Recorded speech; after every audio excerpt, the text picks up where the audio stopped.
Good evening. I'll call the Planning Commission for February 2nd, 2026 to order at 7:04 PM. First item of business will be roll call. Vice Chair, or Chair Testament, I'm present. Vice Chair Kilcup. Present. Commissioner Hurley. I had him online. Looks like he might have dropped. There he is. If you can hear Commissioner Hurley, just going through roll call. I'll come back to you. Commissioner Lambert. Here. Commissioner Maruziak. Here. All right, and coming back to Commissioner Hurley. Okay, we don't hear you, but I do see you online, so we'll consider you present. And if you have any sound issues, please let us know to the maximum extent possible. Okay. That is complete. We have a quorum. For the agenda, I would move that we amend the agenda as written to add one item under new business. We can put it number 3, and that would be vote on a new chair and vice chair for this next year. It's already that time. So can I get a second on that? Second. All in favor? Aye. Any opposed? All right, hearing none, that is approved. So the agenda is approved. Public comment. I don't see any members of the public in attendance, so we'll go ahead and close that out. Minutes, for the minutes dated December 1st, 2025. I also move that those be approved with the clerical edits that were brought to the interim city clerk's attention and annotated on this copy. I can pass it out, but very clerical in nature in terms of commissioner names and whether or not absences were excused. So I move that the amended agenda minutes be approved as written. Can I get a second? Second. All in favor? Aye. Aye. Any opposed? None? All right, and that is moved. Thank you very much, and that is coming down. All right, new business, planning session. I'll turn it over to Director Davis. Thank you very much, Chair Testman. I think we wanted to start tonight by just giving a round of introductions. We have a new mayor. Mayor Mayhew is here tonight with us, and I think he wanted to just spend some time kind of learning what the Planning Commission wants to do this year or hopes to do. And we thought it would be good if maybe each of you kind of just introduced yourself, gave a little background, how long you've been on the Planning Commission, just for his benefit, and then he can talk after that. Okay. Go ahead. All right. Andre Testman, I've been on the Planning Commission now. I think I started in January of 2022. So a little bit of time. I moved to Snoqualmie in height of the pandemic, August of 2020, from Miami, originally from San Diego. I was in the Marine Corps on active duty for 13 years, left active duty, came to the beautiful city of Seattle. I've been in a variety of roles for my employer, but currently working in sustainability. So that's a big focus of mine when possible on the Planning Commission. Vice Chair Kilcup. I didn't know some of that. My name's Ashley Kilcup. I am, I moved to Snoqualmie 2021. I think I joined the commission 2023, maybe in the fall, maybe. And my background is commercial real estate on mainly landlord developer side, and more recently in leadership focus. Hi, I'm Luke Maruziak. I moved to Snoqualmie in 2014 to run VP of Ops for Space Labs. So my first role here was on Economic Development Commission, like 2015. Somewhere 2 or 3 years into that, I got on the Planning Commission, and there was a conflict. You're trying to recommend something in the EDC that you're going to listen to in the Planning Commission, so I had to quit the EDC and be full-time Planning Commission. So 7, 8 years on the Planning Commission. And yeah, I did a little startup, was losing a lot of money, so I mothballed that and have been substitute teaching and semi-retired right now. So that's it. Daryl Lambert, and I moved to Snoqualmie in 2017, I think. 7 or 8 years, I think. and I've been on the Planning Commission for 6 years. I currently work at Seattle City Light utility mostly. And you're our commissioner on for the downtown residents. Yes, I am one of the few people that actually live in the downtown area. At large. And Commissioner Hurley, if you want to introduce yourself? Can you folks hear me? Yes. Great. Simon Hurley moved to Snoqualmie in 2022 and joined the Planning Commission last year, and enjoying it so far. Thank you.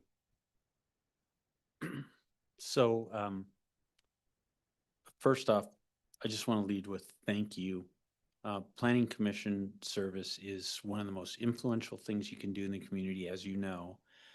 It can be one of the most thankless things. So I want to start out by thanking you. The whole council is aware of the work you do. They may not all come around to thank you, but they're very aware and very appreciative of all the work you do. And those in our community who understand what Planning Commission does are all also very thankful. The service to the community you give is fantastic. Thank you. So I moved to Snoqualmie in 2009. I served on the city council from 2017 till 2023, 6 years.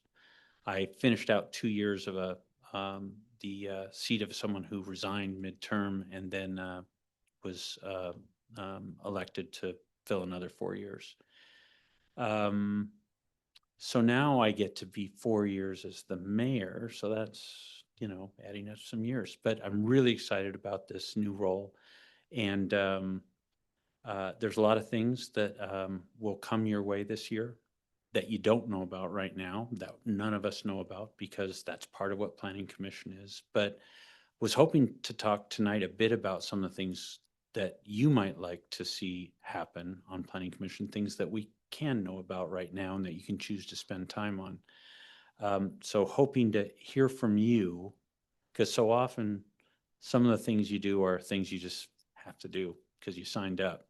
But with the rest of the time, what would you like to do? And we're hoping to have a little bit of a conversation around that. So I moved, 2009, I told you that. I am retired. I had a career in finance, 30-year career. I will tell you that I was an auditor for 23 years of that. I became a partner with a large international audit firm. But the first 5 years of my career, my largest client was a company called Space Labs. So I have some connection to that. Yeah, I know you guys are still back on auditor. Wait a minute, what is, so, yeah. I am one of the few, okay, so I can insult other auditors, I guess. I am one of the few auditors that can string together actual sentences. So hopefully that will be useful. But yeah, so I think just to give you a little bit on what I'm hoping to achieve as mayor is I'm hoping some broad themes to accomplish some broad things at the city, which are first off just a greater sense of collaboration with the community. So between the city government and residents, between Snoqualmie and neighboring cities, between Snoqualmie and the Snoqualmie tribe. Just try to build more collaboration. And then more sort of hand in hand with that, more sort of, I'll use the word transparency, but what I mean by that is having the community aware of things that are coming before they arrive, for the community to feel like they have a chance to influence things before decisions are made, and for them to understand the decisions, not just what decisions we make, but why. And so again, sort of being intentional about things that go on your agenda can feed into that quite a bit. So those are kind of just some quick comments. By the way, I'm happy to take any questions if you'd like to do that. And then maybe after that, we could talk a bit about planning for the year. But in the meantime, any questions you have, or hopefully that's okay with you if we spend our time in that way. Yeah, and I think the best conversation is gonna be kind of free flowing, so we don't need to do like your turn or whatever, but, Mhm. any initial thoughts that anyone had? Yeah, Commissioner. Reed. What's your top three? Sorry? What's your top three things you want to focus on? Yeah, so it's kind of interesting because that's a question that I got, for example, knocking doors during campaign season. Here's how I answer that question. And it's not a dodge, it's really my answer to the question, which is what do you think the top three should be? So I don't come into this job thinking I know the answers. What I think I might be able to do is help the community know its answers. So, how can we find consensus around what we think as a community our top three things are? I don't know what the answers are. So I gave that answer, knocking doors, and it might not surprise you that the answers were very, very different door to door. So I thought maybe I'd sort of hear, oh, it's pretty much always these three things. It's not pretty much always those three things. It is so many different things. And that sort of reinforces my idea that, you know, as a community, we don't have sort of a shared idea of what are our community priorities. And I'd like to see us do a better job of getting that driven out and then focus on doing those things. It's democracy, right? So my view of democracy is what do most of us want to have happen, and let's go make that happen. So it's that my answer is more process around eliciting that from the community and getting some consensus around that answer. And I don't know what the answer is. Okay, can I ask a different question? Mhm. With your deep background, how do you view the city's finances? Yeah, that's so let me give a broad answer to that, which is cities in the state of Washington are in a squeeze that the way that the state is structured right now, they can't get out of. And that is that they're constantly facing in the very near term running out of money. And the reason is that the largest source of revenue to every city in the state of Washington, no, to cities in the state of Washington collectively, because there are some cities where this isn't the case, but the biggest source of revenue is property tax revenue. And we do property taxes in Washington unlike any other state. We do them in a way that causes them not to go up with inflation. So you can go to other states, like if we use California, for example, they base property taxes off your property values. Now they can get upside down doing that method because property values could go up really fast and then their taxes go up really fast. And so, you know, there's problems with that system as well. But in our system, the way it works is you don't look at the tax rate. You look at how much money did the city collect in property taxes last year? Just dollars. This is how our state works. And the most that the city can raise it without asking the voters to do more, the most we can raise taxes, property taxes, is 1%. That's our largest source of revenue in Snoqualmie, as it is in many cities. And you think about sales tax just corrects itself, right? Because of the price of, if inflation hits the price of something and goes up 10%, well, we get a fixed percentage of the sale price. So the property taxes or the sales taxes go up by 10%. So it self-adjusts. But the way our property tax system works, we're limited to 1%. About 70% of the city's costs are personnel or personnel-related costs or contracts for services that therefore are personnel, are people costs. 70%. So 70% of our costs are going up by more than 1%, yet our largest source of revenue goes up 1%. So the answer is we're perennially in trouble if you look much farther than the very near term. We're perennially in trouble. So one of the big challenges is how do we solve for that equation? So the answer is the future looks tough, as it does every year in Snoqualmie. Oh, but by the way, there was a period when it didn't look so tough. That was the build out of the ridge. Because the one exception to that rule is if you have new properties come into your city, that is above and beyond the 1%. So when we were growing, lots of new property tax revenue was coming in. But those days are over. The bridge is built out. So now we are, like other cities in the state, looking at how do we kind of balance the books, if you will, with the revenue side and the cost side. And by the way, it's always kind of confusing to voters when you say, hey, we need some more. We need more than that 1%. Like, you're asking for more money yet again.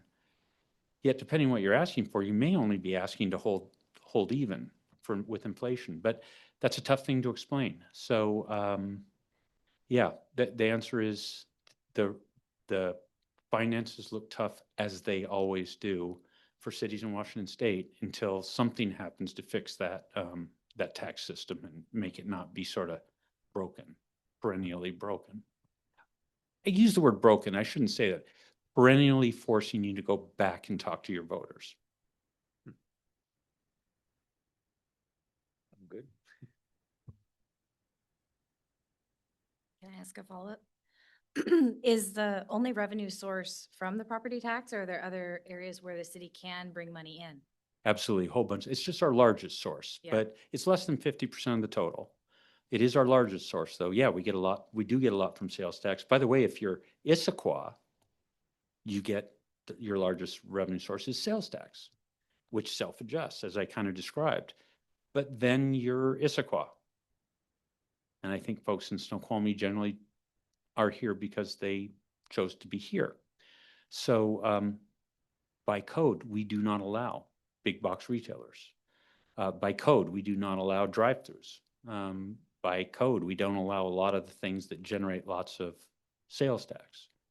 So yes, we do have other sources: sales tax, B&O taxes. We've got all kinds of user fees for different things. So there are other sources. And many of those sources do adjust with inflation. It's just that our biggest one, which just keeps, knocking us in the teeth, is property tax. Did that help? Did that kind of get? Mhm. Yeah.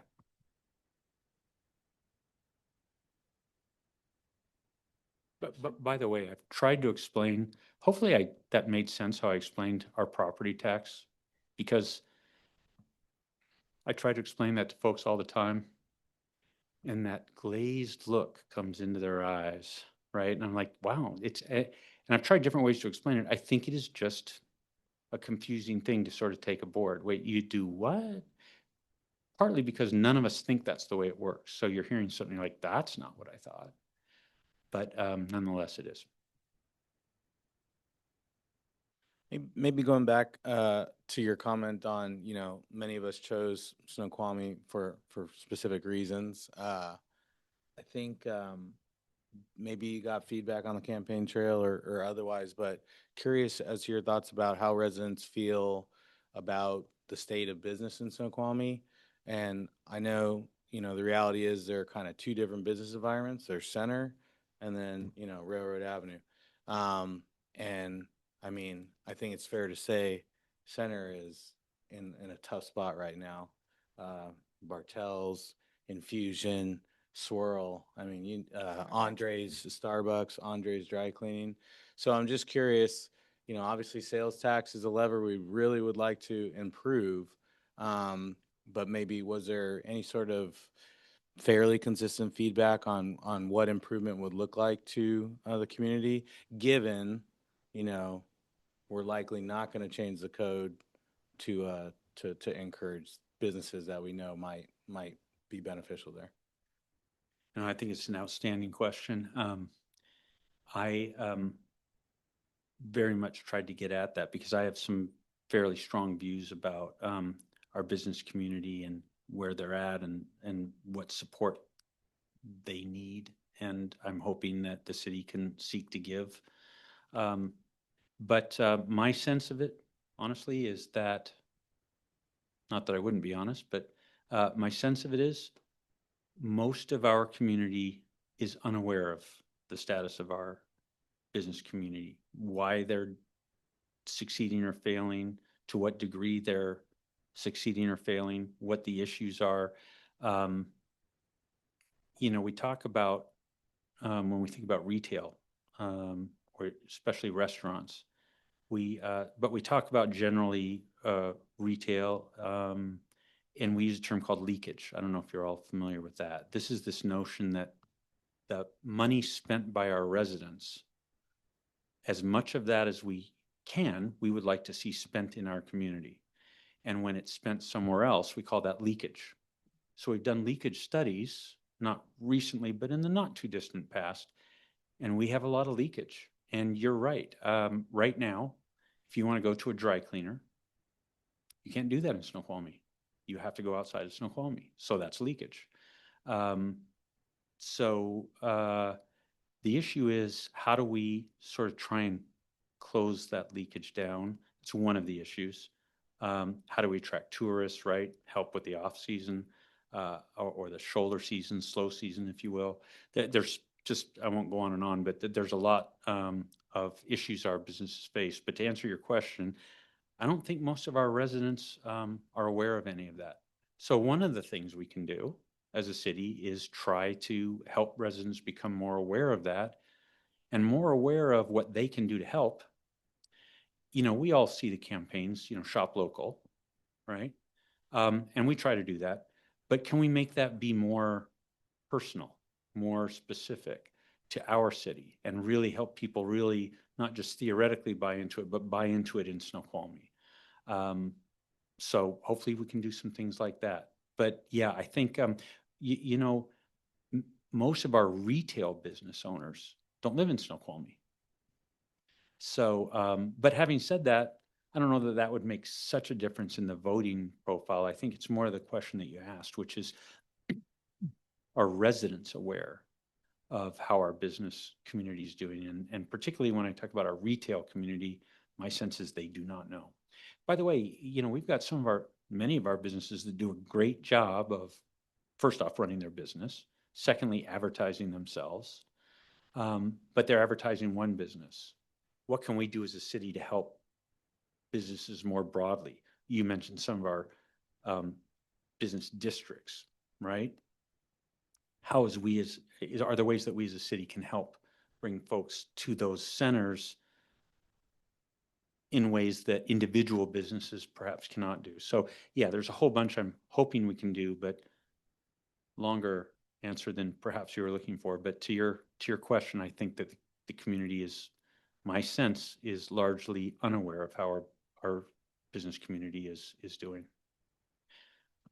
No, I definitely think there's room for a shop local campaign, an awareness campaign. Leakage is real. I mean, it's frustrating, but even in my own life, you know, I know if I need X, Y, or Z, it just simply doesn't exist in Snoqualmie. And unfortunately, I have to make that drive to Issaquah, you know, and you feel guilty driving to Issaquah. Yeah, I think that, yeah, Commissioner Marizia. So a little tongue in cheek, but I did recommend that if we do drive through, bring In and Out here, and that would help.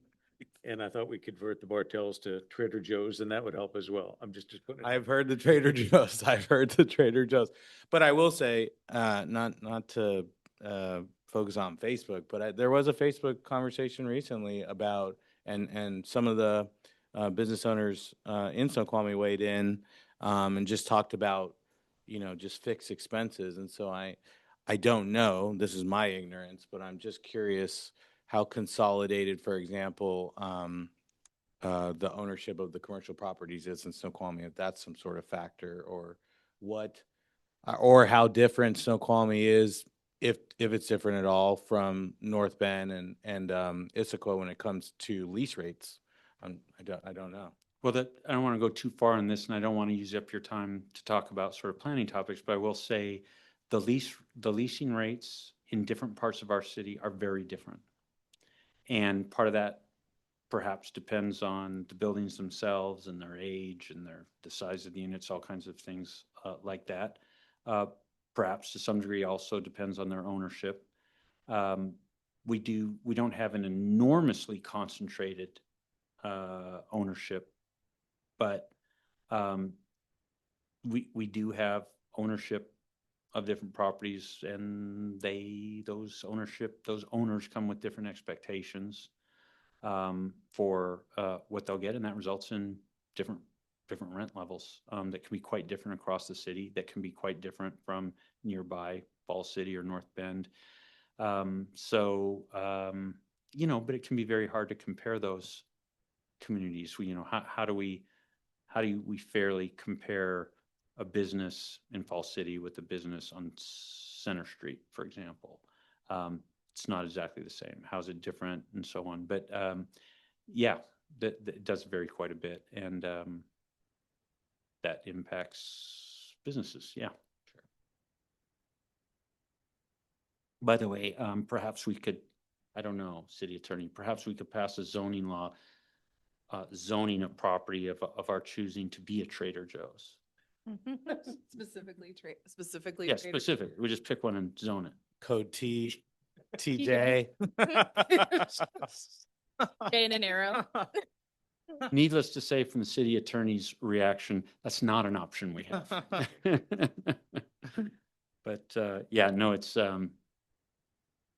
many residents would love to see such a thing, but of course, who gets to decide where Trader Joe's goes? Trader Joe's does. Trader Joe? Trader Joe does. Trader Joe's? Trader Joe's does. Mr. Joe. Mr. Joe. Yeah. Okay, other questions if you like, but otherwise perhaps we move on. Commissioner Hurley, I just want to check in on you, see if you had any questions for the mayor. Nothing specific at this time, but this is actually informative. So thank you for sharing this with us, Mr. Mayor. Absolutely. I think that's it.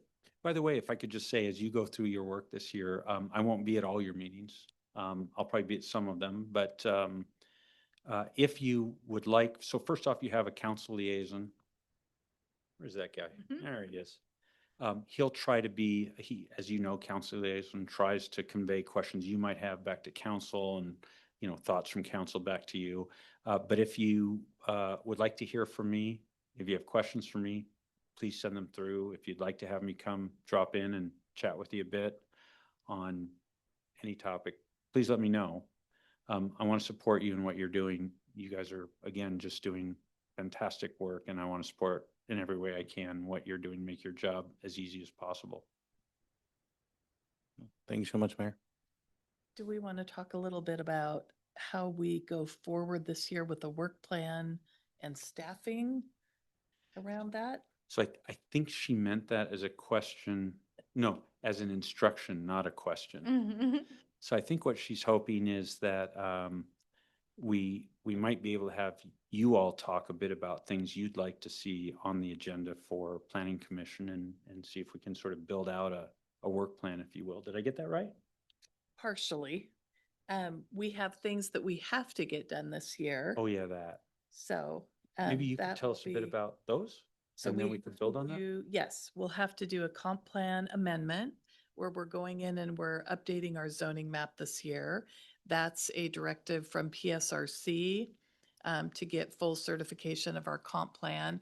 That will also include updating the housing and the land use element of the comp plan because we have to update our buildable lands analysis and things since we've had the reconciliation occur. So we'll have to go back and revisit that. So that's kind of a number one priority. And then there could be other priorities coming. There's a lot of things that we've had listed on our work plan since I started here that we haven't even really touched on yet. For example, the wireless code. That's kind of a hot potato button in the community. We haven't had a chance to get to that yet. My hope is that maybe we'll be able to tackle that this year. What else were we need to get our code Historic updated district. around the historic district. Reservation, yeah. Or historic preservation. We are currently out of our interlocal agreement with them. And so we had Them started being the county, right? the county. So we had started working on that. And then we lost our staff person and I didn't have capacity to really bring that back again. So we need to go back and revisit that. We had also started our climate. Sorry, this is the point where we don't have I'm going to use the wrong word. Is it a commission that we have to have or a committee? This is where we don't have a historical district. Yes, we need a special landmark commissioner. that. Yes, which we have somebody in Snoqualmie that is interested in being on that commission. And just so you know, we've actually, you all know, I think, we've actually been out of compliance of this requirement for quite a few years. I think Dave Batty was the last one. Is that right? Yeah. That So, sounds about right. yep, Mhm. we need to get that fixed. Although I think you did notice she was looking at me when she said that one. I Mhm. think that might be a mayor has to fix it thing, as opposed to a planning commission has to fix it thing. All right. And then what else? I think, what are you asking them to, are we asking them to prioritize those things, add to them? How can we kind of move this I forward? think that will be a staff priority, that those things will come first, but do you have other things that, I mean, affordable housing is also on the table of things to discuss. We just talked about that at the CD committee. But if you have other things, please weigh in. You, I think, mentioned the climate, which we spent many months on, the climate plan. So one thing I would like to mention on the climate element is there is a lot of things that are changing through King County right now. And I went to a K4C meeting last week, and it sounds like the whole climate group may actually be being restructured right now. And so our climate element isn't technically due until 2029. We did receive some grant funding to do the work that the Planning Commission did last. Well, did you start on it in 2022 or was it, or 2023? Or was it all? Yeah, we started it Climate? in 2024, and then we went through last year up through the goals and policies. Yeah, that sounds right. Yep. But I'm not sure we've landed totally on the goals and policies. So we kind of took a halt on that until more funding, grant funding is available through Commerce. They're kind of holding what unused funding that we had. But they're giving that funding to the cities that their priorities are to have that done by 26 and 27, so 2027. And then they'll come back with more funding for the cities that need to have theirs done by 2029. So that's just something we'll have to talk about internally on if we want to, if we have the funding to just fund that without the grant funding, to hire a consultant to kind of wrap that up for us. But I would suggest at this point, in light of all the changes that are happening on the county and state level around climate, that maybe we just Put it on the shelf. put it on the shelf and see how all that settles out, because there's no sense of us trying to reinvent the wheel and then having to go back and fix things that we're finding were broken. So, Or changed. or Can I, changed, yeah. Can I add to that since we're talking about it? So I sent an email to you and Attorney Thrall that I'd like distributed to the Planning Commission, but I didn't think I was supposed to do that. But, and this came out a couple of weeks ago. Now, we spent months talking about climate. We spent days going over, anyway, with OTEC. And so it's a little bug to find this one article, which, is it okay, Director Davis, you're going to put it out to the Planning Commission? I can certainly forward it to the Yeah, planning yeah. commissioners. So let me just refer a couple of things. So there was a CCA report, which is the Climate Commitment Act. And that act is why we're all paying like $4 and some cents a gallon of gas versus $3 and some cents. A lot of that gas thing was the Climate Commission Act. So they did a report on how they allocated their 23 through 25 revenue, like how they call that revenue. And then they go, oh, no, by the way, we need to correct, we misreported how much greenhouse gas emissions reductions we would get.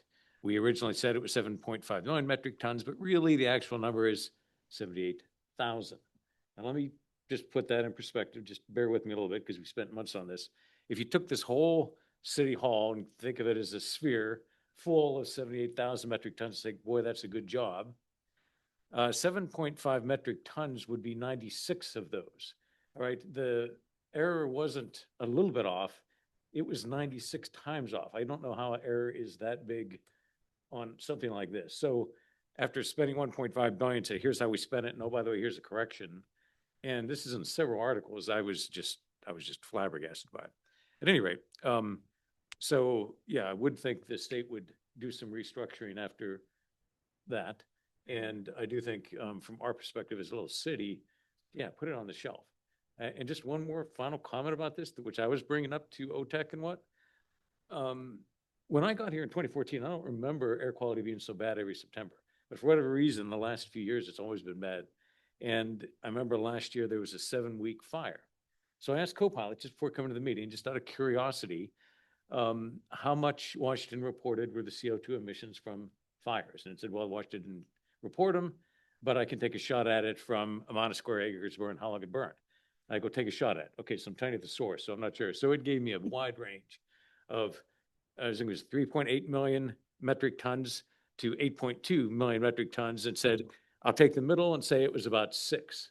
So it is likely, with a lot more data to get, it is likely that the number one greenhouse gas emission issue, which I don't think is counted, is forest fires, which again, everybody deals with. I mean, you could get, I mean, for 1.5 billion, you get a bunch of guys out there beating the bushes and getting brush and doing a lot of easy things that interns would sign up for and do. So anyway, I think the state's got a lot of work to do on that, and I'm just amazed at this quantity of that air. Okay, I was just venting a little bit. I was pushed to transit, sorry. Thank you. That's helpful. And also substantiates why we should maybe take a pause Yeah. on this for But now. please pass that to everybody. Yes, I will. I'll forward this along. Could I weigh in on this one? Not to be, the only thing I would say is, one, we did do an inordinate amount of work on this, right? So like, I would hate to see that like all be for naught. And so the only thing I would say is, as we were going through that work, I forgot the official title of the document, but it was basically, I think it was 2018, sustainability policy for the city of Snoqualmie, something of that effect. And so what I would say is, I think there's potentially an opportunity to take some or all of the work that we did to inform a 2025 update to that document. I think there's value in that, not only for, capitalizing on the work that was already done, but more importantly, because basically what you described is we got 2 years-ish before it's a priority for the state and the county, and then ultimately down to us for the actual element to be in compliance with the law. But that doesn't mean that this city can't take positive action, to reduce its greenhouse gas emissions where possible. We're realistic. We know that reducing aviation related emissions was never going to be possible, right? Although maybe there's some partnership with CTAC that we can do. Who knows, right?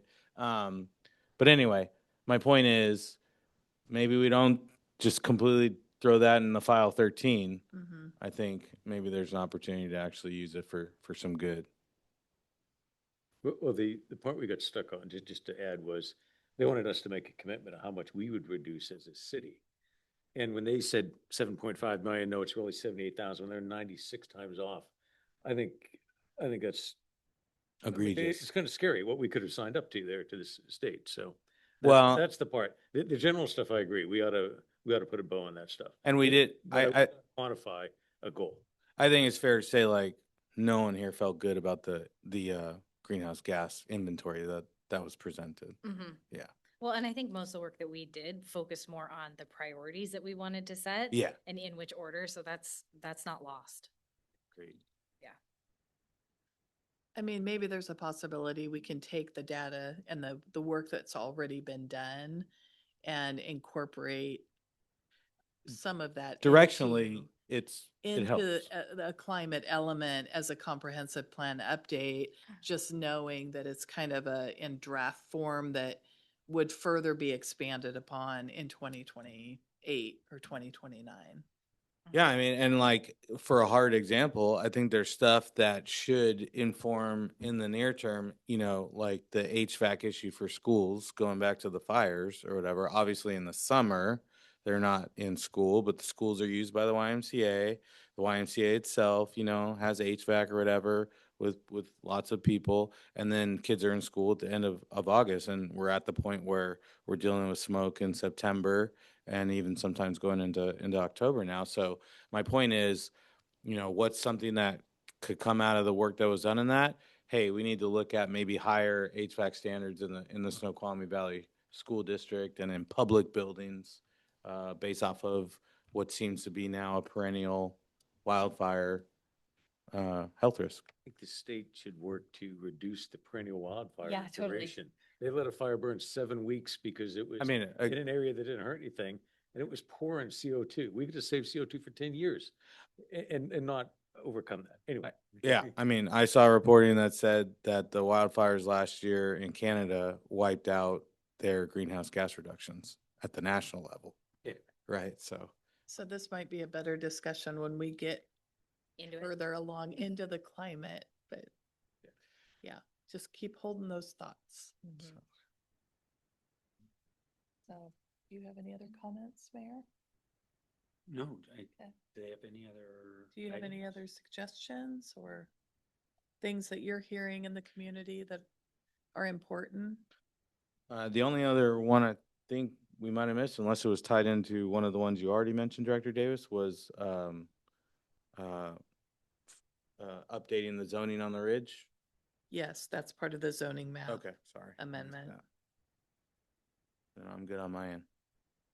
Yeah, I'm curious what comes out of the collaboration with residents and other municipalities that are near us. And I think that most days I would put myself in the camp of I have young kids, it's a tornado, I'm in the middle of it. And so I can also understand where residents aren't tracking with all these things. And so then the question is, do they care at all? And how can we give them the information in a way that would be easy? How can we engage them in that conversation? I'm really interested to see what would come of that because I think it'd be very meaningful, and the business community, because I think that they don't really know how to get the word out. And there's this whole disconnect going on in communication, and I think it'd be really interesting to see what we can do to help. If I could, if you were to go to the city's website, you would discover that we are currently hiring for a communications coordinator. So yes, we're already moving very much in that direction to how do we bring that to life, the things that I sort of commented on. So we're moving. And by the way, some of the things we'll try won't work so well and some will work great. Sort of on a sort of narrowly focused idea. This week we had two community meetings with the police. So we had Cops and Cones, which was ice cream cones for kids, extremely well attended, very pleased. Lots of folks turned up. The ice cream shop that was selling the ice cream reported a fantastic day, helping our local merchants, right? But then we had something on Saturday. Okay, Saturday evenings perhaps not the best time to pick. And we had a Cops and Hops, which on retrospect, maybe inviting people to drink in front of the cops might have been something they would be reluctant to do. Okay, so we learned, and hardly anyone turned out. We had like 5 people turn up for it. So, look, we'll just keep doing things and we'll see what works. I had a coffee with the mayor today, this morning, downtown. Had a decent turnout, half a dozen. So that was in the middle of the workday. So we'll try different locations, different times, different ways of reaching out, different topics. If you roll the fire truck out and the kids aren't in school, they'll turn up, right? So, not to be sort of trying to be amusing there, but mostly we got to figure out how to connect with folks, and we're going to try a lot of things. Yeah. Yeah, that's good. So just to add, I think when it comes to communication, that number one thing, the update the zoning map on the ridge. I remember we were doing the comp plan, we opened up the library and we filled it up. I remember we talked about nudging the shopping, not the shopping, the retail district downtown, moving it over a couple of blocks, filled the room up and got a lot of feedback. I think transparency is going to be key to manage through that zoning of the ridge, because I think there's going to be a lot of feedback. And whatever methods we use, I think they need to be consistent so that nobody feels surprised. Chair, if I could. Please. I couldn't agree more. And that's one of the things that I mean by transparency is if we're going to invite someone into a conversation, let's give them all the information up front with time to sort of digest that. Because, we live in the age of social media where, what's the Winston Churchill quote? The truth, it's a lie makes it halfway around the globe while the truth's still putting on its boots, something like that. So if we can get information out to folks and then invite them in, give them the information, good solid information, and then invite them into the discussion where we really try and build community support, where community collaborates. Yeah, there's a whole bunch to making that work. And yep, we're talking about that, and that's absolutely where we're focused. So absolutely, I do think that the zoning topic, you will be talking to rooms full of people, not rooms empty of people. That's something that I think folks will turn out and be very interested in. And great chance to sort of talk to the community and try to sense where the consensus is. So, but you'll be earning your pay. Oh wait, Wow. wait a minute. Yeah.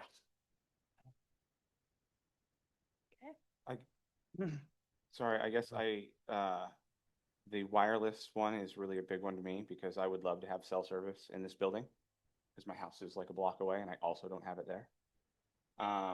And then our trail system, particularly down here, because there is no real great way to connect up to North Bend and to the falls. It's not the best of systems. So I would love to see that if we can do anything on that.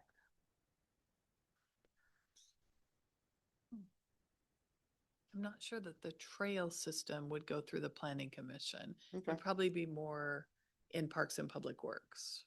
But you're Fun. always to Now we have a new go and give vacancy. feedback in those committee meetings. See, yeah. I'll add one as well.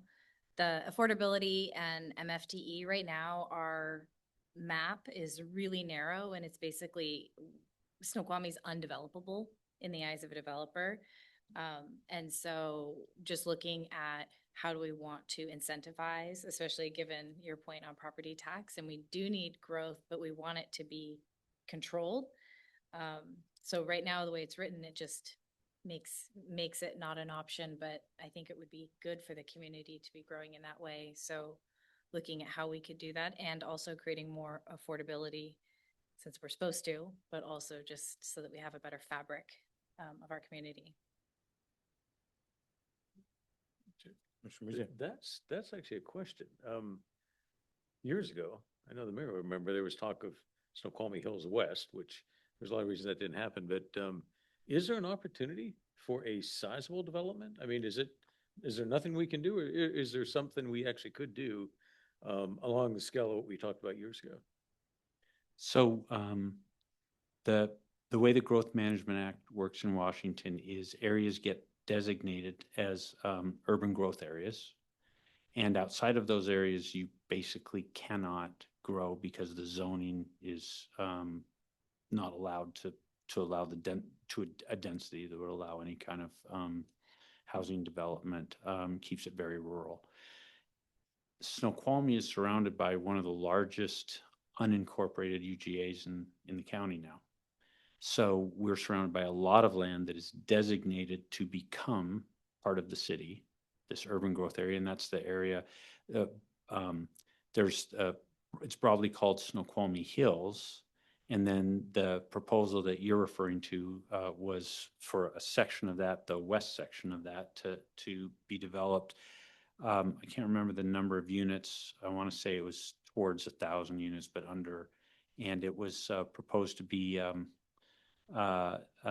senior housing. So it's going to be housing focused on seniors. You probably could have guessed that from the name, but the particular, so what happens, the way UGA areas, so let me back up. So cities with adjacent UGA are required to plan for the eventual incorporation of those areas into the city.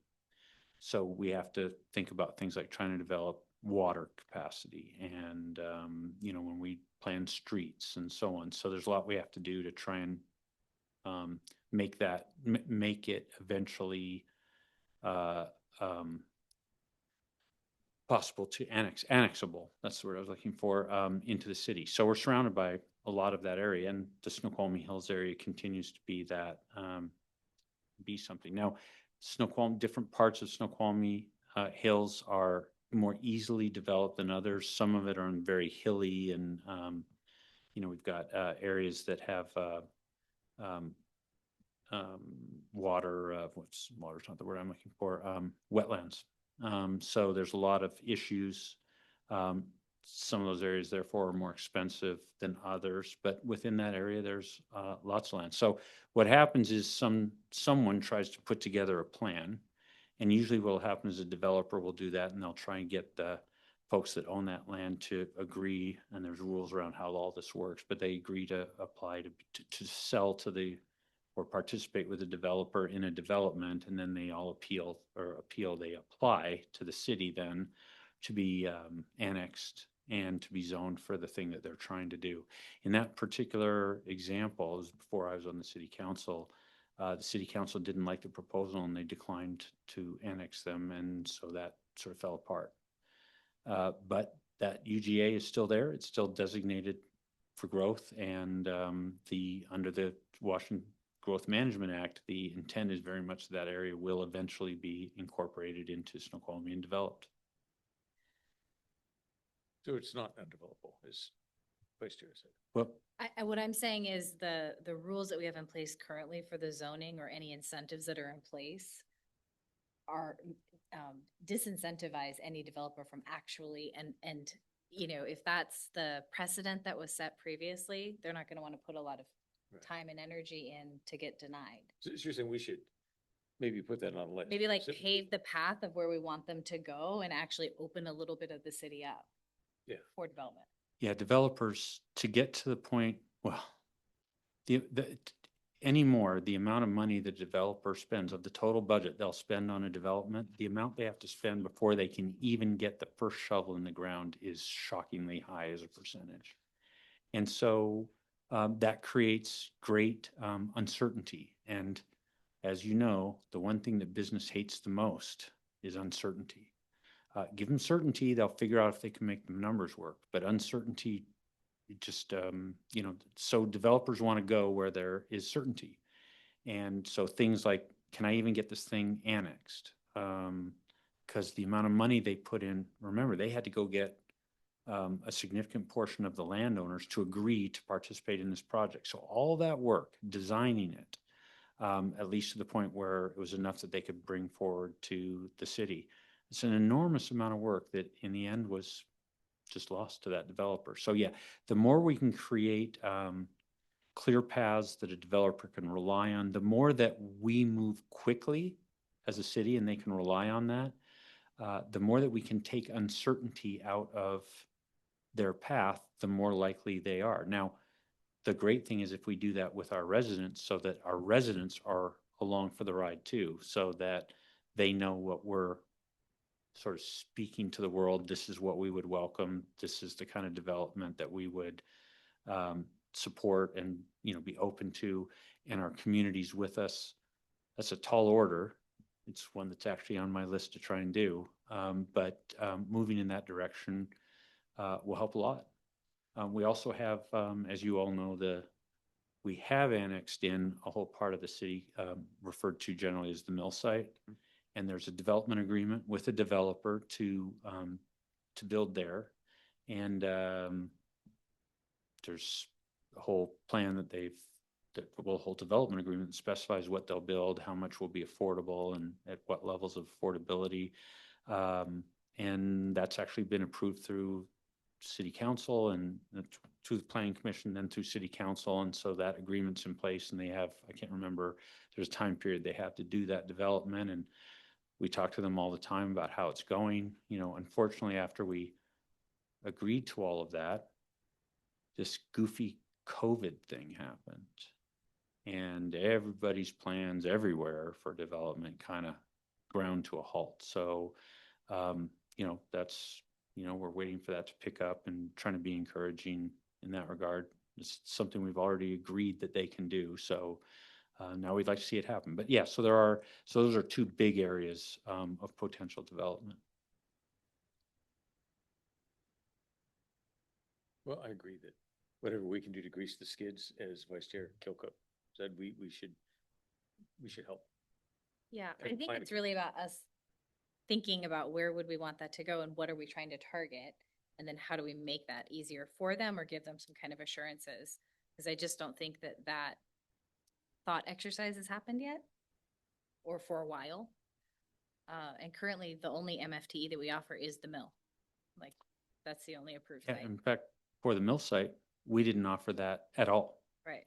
So we implemented a program as a city, but the only place that we've designated for that is the mill site. But it's written in a way that that can be extended to additional sites. So there's a whole set of tools that are out there that cities can use to try and encourage development.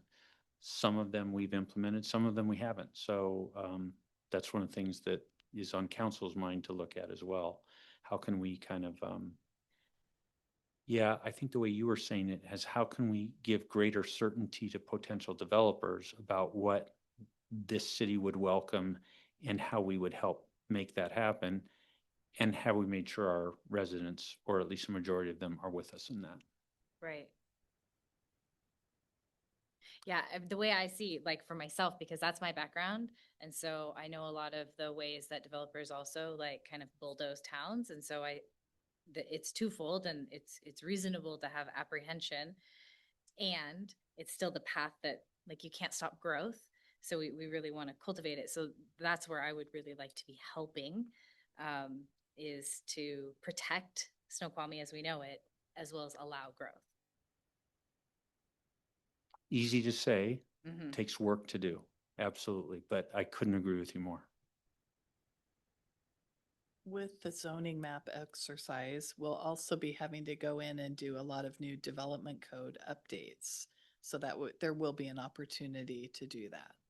Very good. Anyone else? Dr. Davis, anything else on this topic or Mayor Mayhew? think so, unless you have Did we anything. capture enough? Did we kind of get We did. a nice little set of things to come back and say, okay, here's the work plan we thought we heard, and Yes. we'll work with you to kind of set that up for what we do this year? Perfect. Can I ask a question in general about You just did? your plans? I know. Is there been any talk about how to utilize AI in different research and whatnot throughout the city? Like, has there been any conversation about how to, yes? I'm sorry to interrupt, but in terms of like the planning commissions, like purview is regarding, like planning commission stuff, and this is kind of getting off potentially, depending on where you're going, into the realm of like full city operations. That was the question, yeah. Is that not allowed? That's not really the purview of the planning commission, is like full city operations. Okay. I'm sorry to cut you off. That's okay. So, this is, I think, a constant frustration for us. We're here as citizens and volunteers as representations of our community, and then we're not allowed to ask questions. Well, and specific to this example, I think like you're probably about to provide a case in point of, hey, are we leveraging AI at all to do like pre-planning commission meeting research, just to handle basic regulations questions, basic data questions on, Mhm. for example, where are Snoqualmie's low-income residents currently clustered, for example, or whatever. Like that's basic research. We don't have a lot of staff. We don't have a lot of funds to pay for staff. So like it is a pertinent question to planning. It is. I was asking it in general, but you're right. Yeah, just knowing that we have staffing shortages and also budget constraints, is there any discussion about where do we have a position as a city about AI or?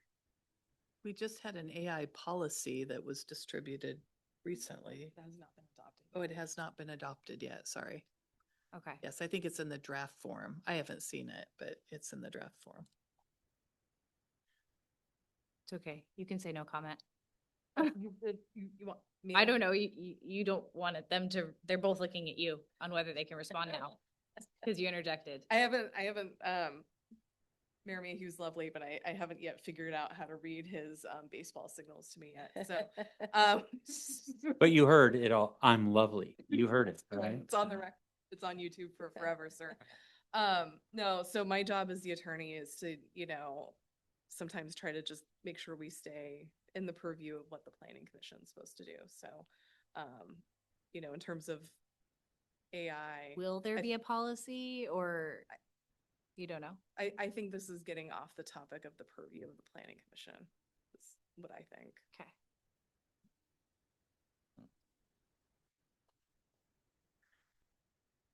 Are these kinds of questions things that could come to the council with, like, during public comment? Or Anyone can show up and provide public comment. I mean, some of the things that we've talked about before might be more appropriately based in other committee meetings, council meetings. Yeah, I think, this commission has taken the feedback that certainly, we as individuals can avail ourselves of information available from the respective other commissions and such and such. And that's an obligation upon each of us, right? But in the spirit of transparency, I think if there's no potential legal exposure, like that's not an issue that you have. I think we should have a little bit freer Speech. question and answer. Yeah. So, Yeah, I think that's a consistent feeling across the commission. Not to speak for you two as well, but and point is taken, like, we want to be efficient. We definitely want to be efficient with our time, right? Yeah. And with the staff's time. So we do take that point to heart. Partially satisfied. I guess. Yeah, I mean, I think I do want to reinforce, like, I think I don't know, Puget Sound Regional Council has guidance on AI implementation for municipalities mhm. or whatever. But like AI's specific benefit is to the planning process and to the, regulatory adherence process. So like there is a role for it to things germane to the planning commission. And so I think it's a fair question. I think if the city's not thinking about it, they should. And I'm not even an AI fanboy, so, so good question.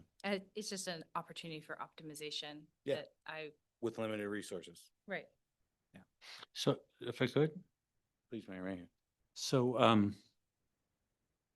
as the mayor, when the city attorney gives advice, I listen. I get to do something you don't get to do tonight, which is I get to go find out what that advice had to do with. So would you trust us that we heard this conversation and let us circle up and maybe we'll be able to bring this up with you and discuss a little better at your next meeting? Fair enough. Sounds great. All right. It's sometimes you got to take the signal and say, okay, we'll come back to you. Fair enough? Anyone else? All right, Director Davis, anything else on this topic? All right. I think we got a full list, actually. So that concludes item number 2, planning session.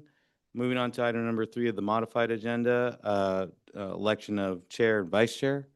So again, we're at that time. They are 1-year terms. So as a former chair, I can say it took me a year just to figure out what was going on. So if I can do a joint nomination, I'll nominate that we reelect the current chair for a 2nd-year term since he's a well-oiled machine at this point. I'll second. Thank you. And would anyone else like to nominate or self-nominate? You do not have the time, sorry. Commissioner Hurley, I just want to make sure we recognize you. I don't have any nominations. Thank you. Okay. All right. So I very much appreciate that nomination. And so we have a nomination for me to continue as chair, vice chair. Any nominations? I would nominate the same thing. I think, I'd nominate Vice Chair Kilcup for a second term. Seconded. Second. Thank you. You're welcome. Any other nominations for vice chair? Okay. All right. So as it stands, we have one nomination for vice chair. That would be for me to continue. Another nomination for vice chair Kilcup to continue in her role. I move that we approve those nominations. Can I get a second? Second. All in favor? Aye. Aye. And none opposed? So moved. Congratulations, Chair, Yeah. Vice Chair. Thank you. I feel like there should be Yeah. applause. No. All right, so that concludes new business. And now we'll open it up to Councilmember Murphy for council liaison report. Thank you, Chair. Glad to be with the commission today. You're stuck with me for a little bit longer, but I have some big shoes to fill with Councilmember Johnson. I do hope that the commission doesn't go easy on me and ask some pointed, tough questions. I'm able to handle the fastballs, so don't feel like you need to go easy on the new guy. Very quick update here. I'm serving on the Community Development Committee. We had a good kind of first discussion on affordable housing at our meeting just prior to this one, where we gave a list of to-dos to the administration to kind of come back to us as it relates to all manners of topic related to that. So we should have more to report out in the coming kind of weeks and months on this topic of affordable housing. Excited to see kind of where this committee, where this commission kind of takes us this year. And I'll underline just for the administration, for the mayor, we have a lot of institutional memory and knowledge on the planning commission. And I know we talked a lot about that during the CD committee. And there's a lot of folks who've been serving our community here on this commission for quite a while. So I think we're leaning on you all and your institutional knowledge and your history, in planning process and planning decisions with the city of Snoqualmie. So thanks again. I'm excited to be here, and I'm happy to take any questions you may have. Right, I'll go around. Vice Chair Kilcup? Can you give us any information about the Community Development Committee? Like what the discussion was focused on? Yeah, so we essentially went around and discussed a couple of priorities to kind of orient the administration in terms of the what they're looking from council's perspective as it relates to that. And without getting too into it, because there's a pretty sizable list, looking at how we cultivate partners both in the profit and nonprofit worlds, questions that you raised in terms of location of where affordable housing may go, the type of affordable housing the city may consider, and also looking at it from kind of a big picture kind of perspective in terms of how affordable housing, how it shapes our values, right? What type of community are we looking to kind of build? So, with new administration, new council, kind of getting a chance to look at some of these issues with fresh eyes. And it was a very preliminary kind of brainstorm, if you will. Thank you. Mr. Muzak, yeah. To add on the affordable housing, I mean, we actually even talked briefly in here about the landmark. I had a rapport many years ago with Dave Batty, who used to talk about, boy, it'd be great to get ground penetrating radar to find this escape tunnel that they once had back in the day.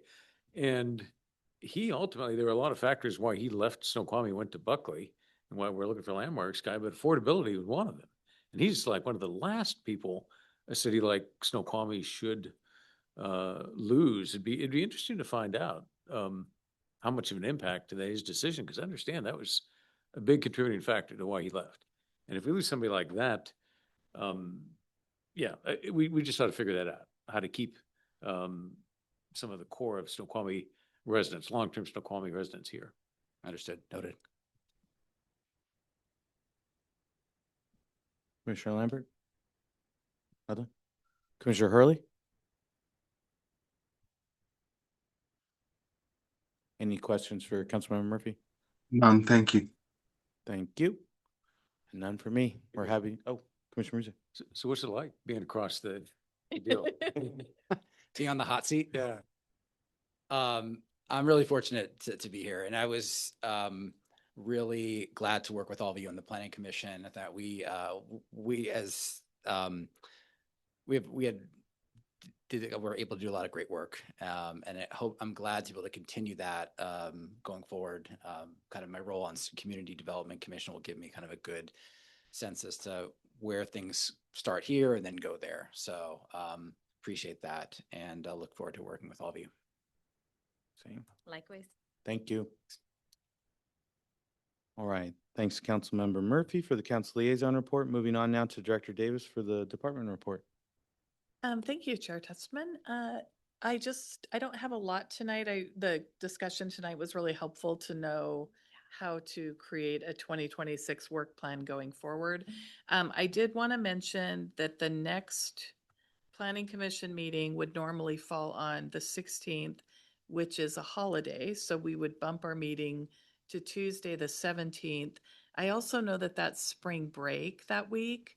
So I thought, in light of the fact that we have two vacant Planning Commission positions open that aren't filled, I wanted to make sure that we'd have a quorum. And if I should keep that meeting or if we should cancel that meeting on the 17th. I personally will be out of town. Same. Okay. We don't You have as, quorum, you as well? Send a story. Oh, you were good. Whackers. I could be here, but Yeah, we are. if these two are gone, we We're don't have a done. quorum. We Yeah. don't have a quorum. Yeah, so I think we're gonna, I'll have to run that by the mayor, but Mayor, we're not gonna have a quorum at the next planning commission, so we'll need to cancel that meeting. But I want to run that by you before we agree.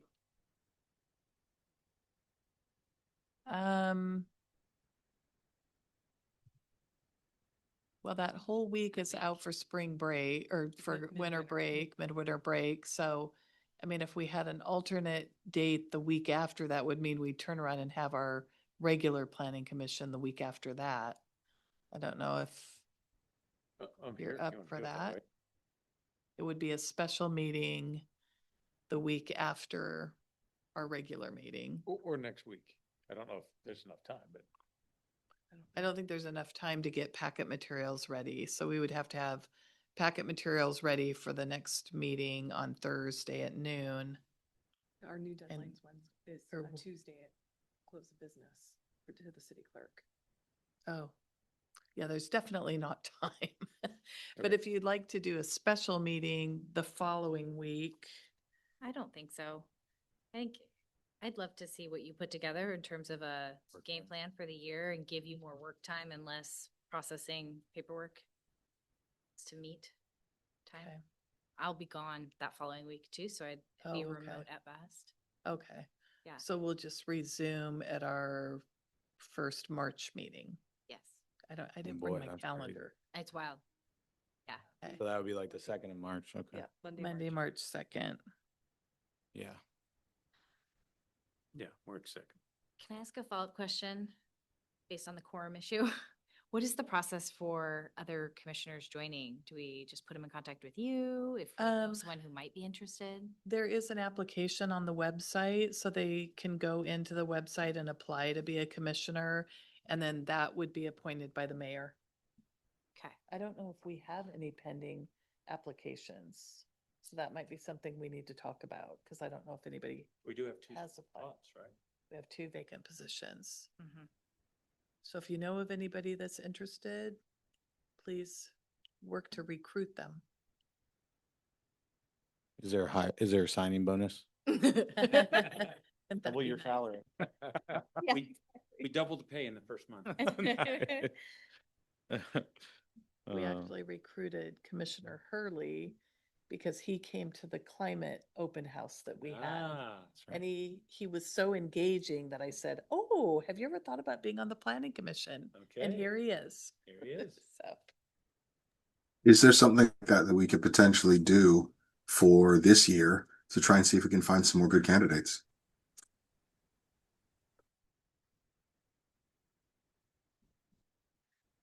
an ice cream social. We will take that as a We'll challenge. work, we'll work on that. Yes, Mhm. we'll work on that. Yeah, the communications coordinator, that might be a good project for them as well. Mhm. We will definitely work on it Yes. and report back to you how we're doing. Okay, that's all I All good. had. Thank you, Director Davis. Okay, and now we're on to future agenda items, or future agenda topics, items of commissioner interest. Vice Chair Cookup? The only one that I heard talking to a local business owner is the tribe has purchased some property near here and there'll be some sort of recovery center going in. And I wasn't sure if that was on anybody's radar. It was total news to me. That it's under construction. The mayor. Mayor can Megan? speak to that. Yes, it's right across the street here. Okay. It's a professional building and they're in the process of, I think most of the tenants now have left. It's in the process of, they're doing some work there before they move in. But I think they're gonna, they've announced a date for their grand opening. It's not too far away. I can't remember it off the top of my head. Yeah, they're gonna be doing a big splash for the community about what they're doing there, but it's, at the risk of stealing their thunder, I will not say what it is, but they'll be providing a lot of services, professional services out of that location, yeah.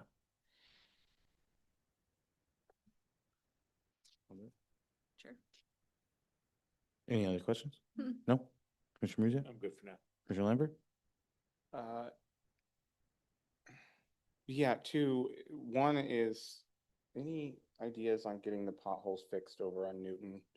The old section that was never renewed when we paved 384th and that other section of Newton, like, it is getting really bad.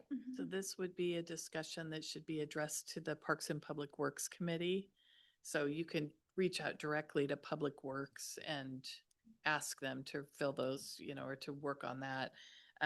Just as a reminder to the commissioners, these are for future agenda topics.